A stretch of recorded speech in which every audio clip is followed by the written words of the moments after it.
Welcome to the Your Leadership Legacy podcast. My name is Tina Paulus-Krause, and I'm so excited to bring you this next podcast dedicated to you high performers out there who want to reinvent yourself, reinvent your business, maybe your career, all of it. This podcast is all about being dedicated to transformation and being the best possible leader of yourself and others that you can be in order to create a legacy that lives on. Welcome to Your Leadership Legacy. My name is Tina Paulus-Krause. I am the founder and CEO of True You Teams.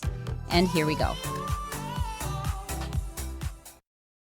Hey everyone, welcome. I am super excited. My name is Tina Paulus-Krause, and I have one of my most favorite people in the whole entire world with us today, Melissa Marks. Hey, Melissa. Hi.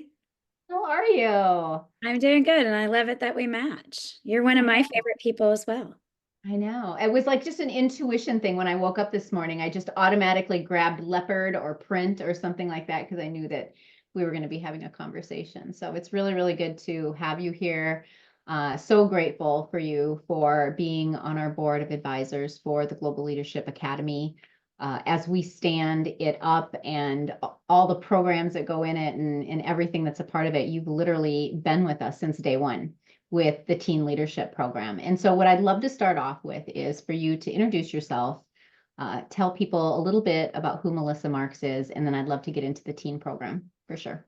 Absolutely. And thank you for having me. And I love everything that you're doing with Global Leadership Experience or Academy with all the supporting everybody, supporting the whole family and teens. And so, yes, I'm Melissa Marks, and I am an engineer by trade who transitioned her career into leadership development. I've actually been in management, and so I've really seen the people side of business and actually have some businesses of my own. And what we know, and one of the mottos in the organization I work for is people are how we get it done. So people are our pillar to create what we want to create in the world. And, that's really what I stand for. And I love what you're up to with the families and with the teens and with adults and even teams, TEAMS. Yeah. the whole big picture, which is really everything that we have in the world.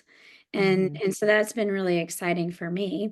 One of the things that has happened on my journey, I'm actually a breast cancer survivor, just celebrating 9 years. Woo woo.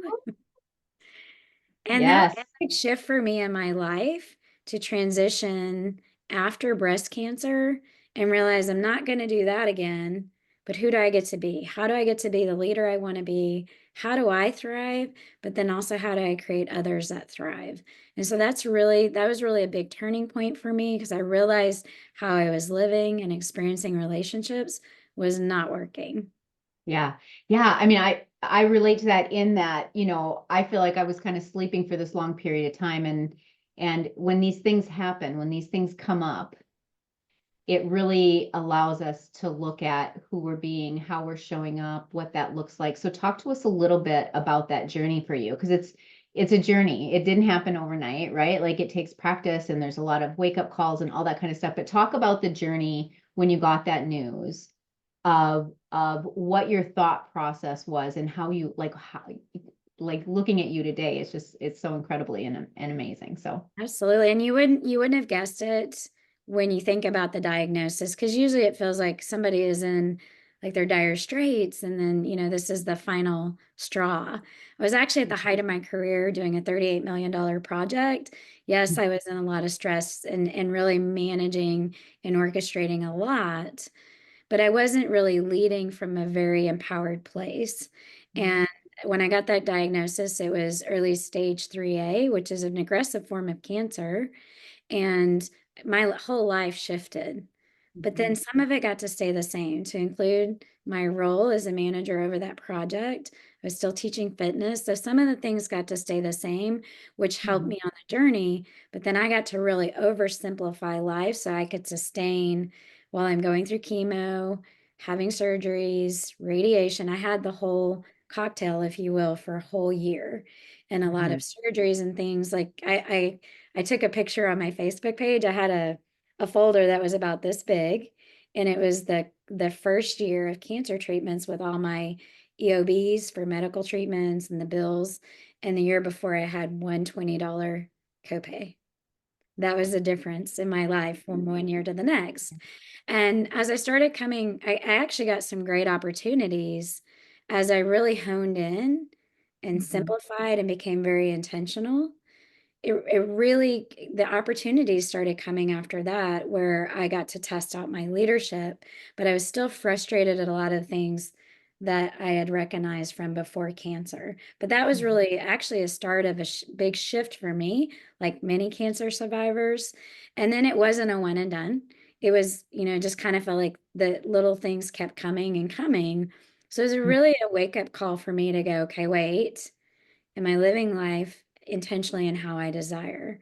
Am I embodying what I really say, or am I saying one thing and doing something else? So it was a great chance for me to pause, reflect, and it's just continued to be a not only an evolution but a big evolution, Yeah. especially as I added leadership, transformational leadership to the recipe.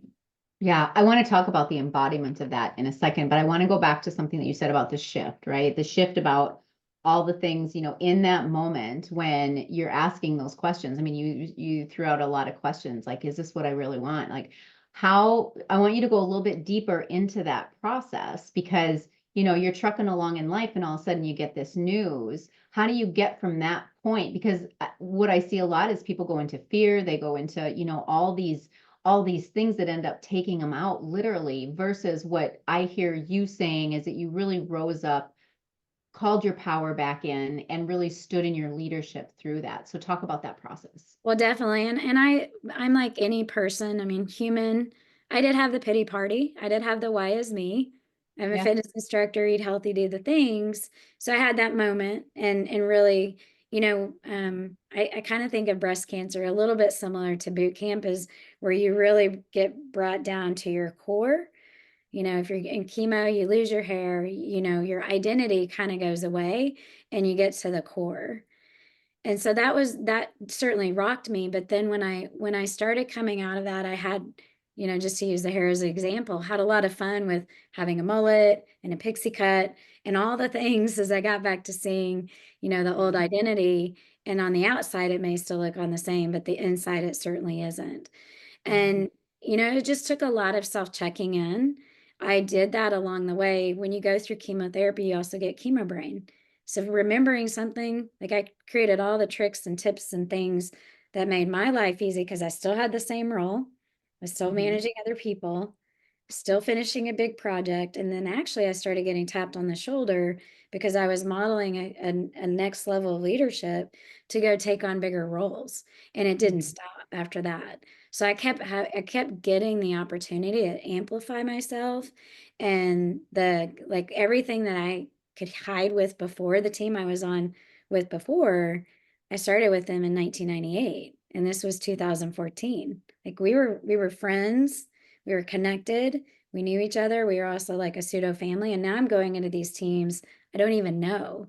So I really Mhm. got to, watch and look in the mirror constantly. Okay, are you seeing what you thought you would see? And it really shifted I was leveraging leadership skills I already had, but it really Mhm. shifted how I showed up. So there's a Yeah. lot about my life that changed in that period of time to help me be successful. Very simple, because life was tough. Like and Yeah. memory wasn't there, the things I always relied on. I'm an engineer by trade, so knowledge is key, right? Knowledge is Yeah. everything behind engineering. Now I got to really make it very, very simple, set myself up for success, but I also got to do that with teams Yeah. and really amplify myself to meet them. Right. And you're like, we can't forget to mention that you're like this beautiful unicorn. Because if we think about behavior assessments and, the Myers-Briggs and the DISC and all the kind of things, when those results come out, like you're not supposed to be opposite ends of the spectrum and you are opposite ends of the spectrum. You're an analyzer and a promoter. And so you've got that beautiful brain, but yet you're this outgoing, beautiful person that really can lead people in a direction. And so where I want to go with this is as you began to embody, because what I heard you say is embody, and we talk a lot about theory versus embodiment in this whole summit with all the boards of advisors, but you talked about getting to your core. When I got down to my core, and got really, really simple, that's where I heard you start embodying the transformational leadership. So I want you to talk about the difference between how you would have thought about that in the past and how transformational leadership really made a difference for you. Absolutely. That's a good point. And I will tell you, I truly feel it every day, that internal tug of war. I call it a unicorn. It's okay. Besides that, I really took it upon myself. I no longer felt like I didn't have a role in making things better. And it wasn't that I was always, everything was out here, but I definitely took it on. So as I continued all these opportunities and leadership, and I saw that it was common in every team I was on, it was similar themes and breakdown. Typically, roles and responsibilities aren't just defined. It's usually, especially when you're dealing with an analytical style, people are willing to talk past each other and avoid if you can't agree, which was Right. happening all over the organization.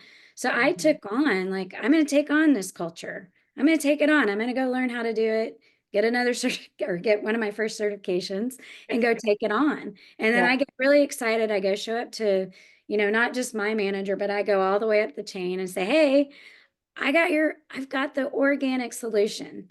So it was definitely about embodying it. And I was able to speak because I was one of them. I'm analytical. I know what matters, but I know the people side is it's an anomaly. It feels like people are difficult. It feels like, can't they just get it? Why can't they just see it? And so that was definitely something that I took on. And it started with culture change, but it just continued to evolve. And you know, a great thing about an engineer, and we do it as people, but recognizing patterns. And I was seeing patterns in people, patterns in teams, like we're all the same. There's got to be a better way. And I just kept looking for that. But it all started with me. I knew Mm. I'm part of the problem. I'm no different. I've just had this big wake up call called breast cancer. So if I don't want others to experience this, and the other thing I'll share is when I got done with breast cancer, and I know I'm jumping around, but when I got done with breast cancer, I had so many people as part of my team, doctors and nurses and patient navigators and you name it. Like in fact, when I went to my 9-year check-in, they're asking me about doctors I had, and I said, I don't even remember if I saw them. Is that who Yeah. they were? Okay, great. This is a good problem at this Yeah, point, it's a right? good problem, right? Yeah. And so I'm done, and it's like you walk out the doors that slide open, and you're kind of ushered out, and then you turn around and say goodbye, and they're all back in the hospital because you've survived. And that light bulb for me was, ooh, you've just been merely surviving at life. And that's not what you say you want to be or do. It's time to really thrive. And when you're a cancer survivor, you do feel like the clock is ticking. You do feel like life is limited because it's a wake up call. So, all those other things that I made important, all of it shifted, and I really got to focus on something that really mattered to me. And the other really nice thing is my whole life became congruent. Mm. I do a lot of things, Yeah. but now the things that I do all align to that bigger vision and who I want to be. And that was that moment in time that really helped this trajectory that I've been on and been pursuing. Yeah. So you mentioned congruency. The question that I wanted to ask you was, who did you get to be in order to create those kinds of results? And congruency is probably part of that answer. But I want you to go deeper with that congruency and who you got to be that was different. And by being that, you got the different results. What did that A look like? couple of things. Authentic. It's really hard to be a cancer survivor without your hair, feeling icky. Like you get to be real. The first timesheet I did when I was in chemo, oh, I had to call our HR lady and say, "Hey, Donna, please walk me through this. I've tried 5 times and I've not gotten it right." And my brain just couldn't get around it with the cloudiness. So I got to be very authentic and not have the bravado of, I got this. And I'm still leading people. So they've got me on this pedestal, and I got to be real. Like I sat down with family, sat down with them and said, hey, here's what's going on. I'm not dying.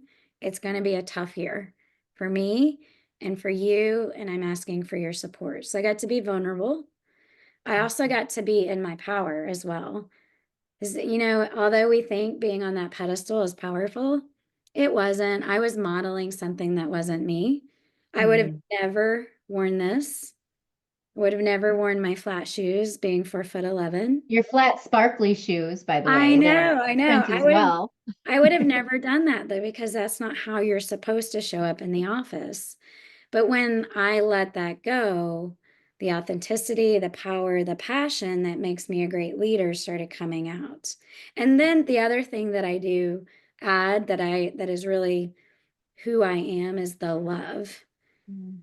I don't know that I'm quite to unconditional love, but I do lead with love because people want to be seen, they want to be heard, they want to belong, and they want to feel loved.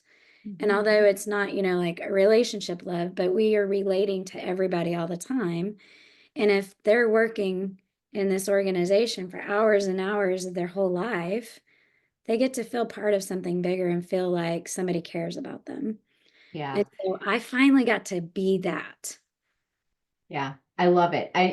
Like it's so powerful. I got goosebumps at one point when you were really going through that. But what I hear you saying is intention. You got to intentionally lead with love when probably in the past it was more of a power kind of a thing. So and that's in organizations all over the place, right? So talk about what it looks like to lead from a powerful, loving space. Because our contracts are the same. So powerful and loving are both in our contracts and our values.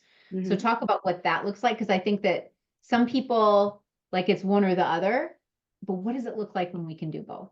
Ooh, well, it's powerful, not to overuse that word, but it's powerful for me and my team and everybody involved because I put the ego and the need to be on a pedestal aside, and I realize when I get to be in that on the pedestal, if you will, and say, here's where we're going. I used to be part of the safety part of the organization, which a lot of times does create, we got to go and we got to go fast, and Yeah. you get to be the decider. But there are times where you don't have to be, because when you don't have to be, you start to empower the team. Empowering the team doesn't come from me saying, here, now you have the power, but I'm going to make the decision. Here, we're going to do this however it works, and we're going to leverage everybody's strengths, ideas, all of it together, and sometimes we'll decide as a team, sometimes it's left up to me. It really just depends. But that really, when people can also be in their strength zone, and I know we have strength finders, but it tends to be more of the learning and the intellectual versus Mhm. are we really giving that permission and the space and even the curiosity for people to lead in their strengths. And I always think in a one of my big strengths is like risk mitigating on the fly. You can tell Mm. me, hey, we're going to go do something, and I can think all the way back. Where do we start? How do we get there? What are the risks? What are the issues? And then I've got it. And I could certainly throw out solutions all the Yeah. time, right? You've got a 10-page document right in your I head do, in I three do. But then seconds. I look back and I'm like, well, where did everybody go? And it's Right. because I didn't enroll them. I didn't bring them along on the journey. And so it's incredibly powerful to really, lay the groundwork, create enough clarity, align the right people, and say, you got it. And I've got you if we fall. Ooh, ooh, it's powerful, super powerful. Space to practice. You mentioned when you give people that space, it's that space to practice. Because I have to imagine that you didn't overnight just learn to embody those new ways. So talk about your practice. Like, how did you intentionally practice? Well, it goes back to that authenticity and knowing yourself and knowing as a leader, you are out in front, but you're also the one that's going to take the darts, that's going to take the heat for something, get the questions, that kind of thing. So I got to get rid of the looking goodness. I got to look good. If something is said, then I'm a bad person. So it's, behavior versus who I am as a human. As a human, I'm valuable, I'm worthy, I'm all the things, and that comes from within me. If I'm seeking it outside here, then authentically I'm not myself. And that was a huge shift for me because I'm a recovering people pleaser. But when I started doing that, and of course, now I recognize that in others, I recognize in my bosses or in my peers or even the people that work for me if like their ultimate number one is don't make me look bad. And the hard part is people assume that if there's a question or an error or something like that, then they look bad. And it's Yeah. not that at all. And that's a Right. lot of times where relationships even break down. So that was a huge shift for me. And then, I show up as I am. I like fun. I like to create joy. I'm not Yeah. always about ticking off all the things on the list, but I'll certainly build a team of people that plug in the gaps. So everybody's strengths to the table and delegate where it makes sense so that I'm not, in a meeting, I can't type notes and check off all the actions and lead the meeting. I just Yeah. doesn't work. So I've leveraged in that way. So I've really learned to maximize me and maximize others. It's so amazing. I mean, so I think what we're really getting at here is that we've had this leadership development kind of methodology out there forever and a day, right? It's in corporations, it's all over there, and it's very much theory related. And so with the Global Leadership Academy, what we're really up to with that is creating embodiment. Yes, the theory is there, but it's really about that safe space to practice, like you talked about, and creating embodiment. And so we're excited because Wednesday we start our first round of that, September 11th through the 13th, and then we've got another one coming in October for adults. Like it's for adults to come in and do that, just like you and I have done that and done the work, the inner work. It's called Inner Works. What I'm more interested in talking about with you right now is the teen leadership program, because we are getting ready to go into TLE3. So there's been a couple of them. You've captained both of those. And so I want you to talk about what happens when teenagers step into this work and get tools that support them to live their best life. What does all that look like? It's definitely something that pulls on my heartstrings. As an employer, I see when somebody doesn't have some of those foundational skills coming in the door. And as adults, it's harder, it's ingrained. I mean, it's like a coat of armor, and that we don't, it's rusted, we can't take it off. There's a great book, by the way, but we can't take it off. And, people show up in the workplace and want others to adapt to them. Well, for all unique ones of those, like how dysfunctional is the world trying to operate in that kind of thing? Well, with teens, they are, they're in the box of expectations, just like this Zoom room, and they're kind of starting to touch the wall and burn their hand a little bit with mom and dad, with school, with church, whatever it is. But then they might get a little rebellious and just like break the walls down. Well, now there's conflict. What if there's just a little bit of tweaking on how to work with mom and dad and schools and ask powerfully for what you want, what you desire, what you need, and you get reciprocated instead of it being a fight? Mhm. That follows them literally the rest of their life. It's a shift when adults see them and hear them and, they belong to something. And Mhm. it's really that simple, and teens get it. Like adults, how long do we spend with them? Like that. They And get it teens, like it's that. like 4 to 6 weeks. And they're like, yeah, thank you. Got They're it. on fire. Yeah. Yeah. Talk about the parent track, because I think this program I mean, it's one thing to bring teens in, but when teens go home to the same parent behaviors, not a lot changes. So talk about the parent track and why that's so important. Absolutely. And so I'm going to start with, I feel like people are easy now being where I am at. The world is always mirroring and giving you feedback, always. And so if you don't see what you like, what do you get to change? Right. And it's not about Yeah. like the weight, and it's internal. So with teens, if we're encouraging them to shift and be different, a lot of the reasons and the way they show up is in response to adults. So if the adults stay the same, specifically the ones that are still bringing them up, caring for them, guiding them, if there's not a shift in similar language and where we're going, this doesn't necessarily work. So the parent track parallels. The trainer works with both the teens and the parents separately. They get confidentiality as long as things are safe, but paralleling And the teens are then supported by their parents because the parents are supported by the same trainer. And it's amazing because now we've created a stronger partnership where, that relationship might have been broken like a 5 out of 10 or worse. And now they're coming out of there an 8 out of 10 or a 10 out of 10, where now, the parent, even as, the parent does the best they can as well. But Yeah. they're like, oh, I didn't realize when you said this, you meant this. Think about languages. Even Mm-hmm. in the English language, we don't have the same definitions. Right. And, I love that parents seem to think that kids get it when they can start talking. But when kids start talking, they're mimicking and mirroring. And it's usually cognition doesn't really come into full play until 24. And Mm. yet we're treating them like young adults from 7, It's 8, earlier and especially earlier. Yeah. teenage, because they're kind of acting like it. But what they're trying to do is discover their own definitions and values and beliefs. So Yeah. it feels like they're an adult. But anyways, all that to say, it's phenomenal to see the results. Teens that would have never gone to their teacher and said, "Hey, can you teach math differently? I don't understand the way you're teaching it.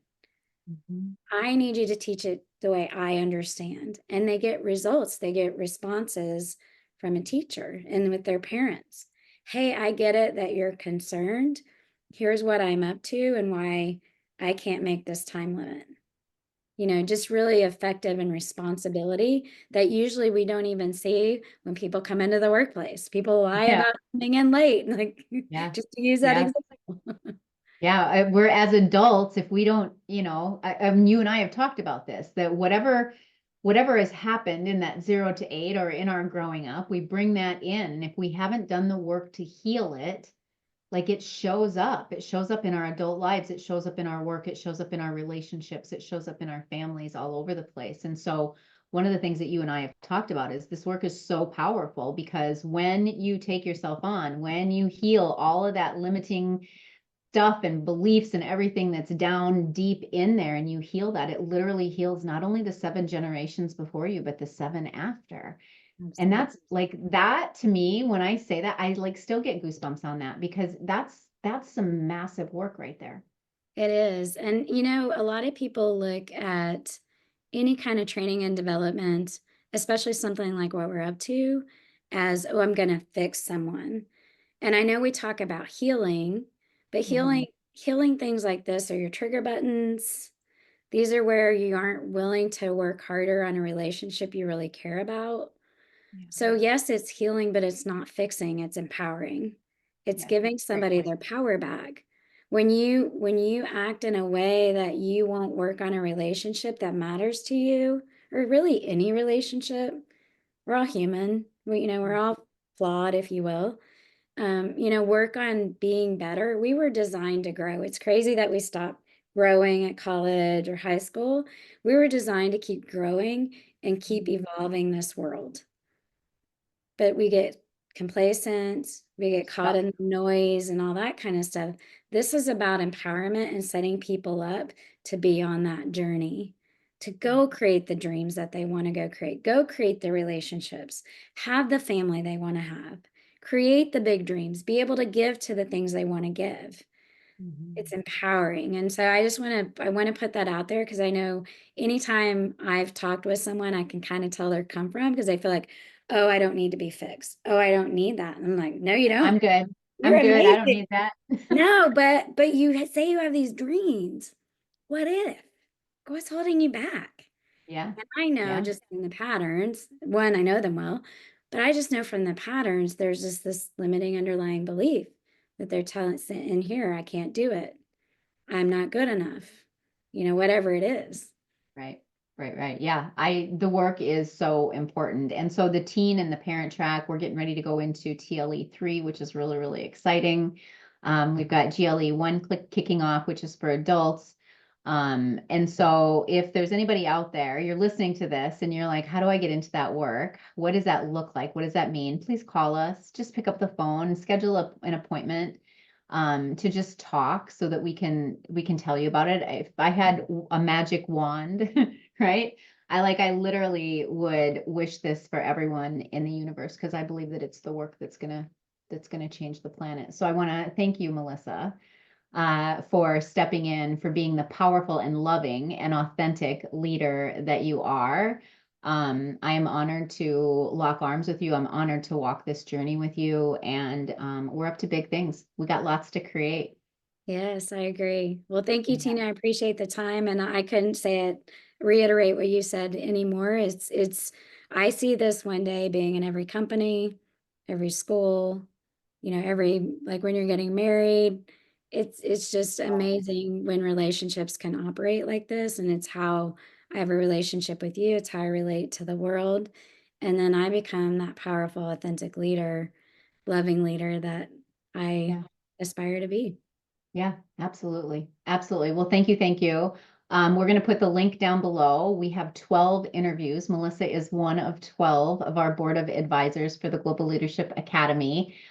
So sign up for the full interview series because in one day we had 12 interviews and it has been incredibly, I don't know, just inspirational and uplifting to just know how powerful the work is and where we're going with it. So thank you. Thank you. All right, where can people find you? I forgot to, we better tell. Oh, where can people find me? So right now I'm mainly on Facebook.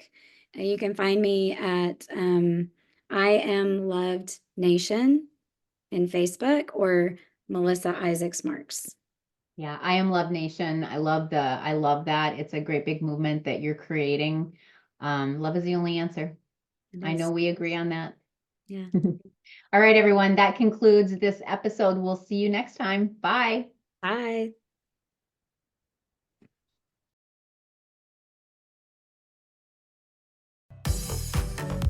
My name is Tina Paulus-Krause, and I thank you so much for tuning in. I hope you enjoyed the show. Check out our programs and events at trueyouteams.com. And until next time, make it an amazing day.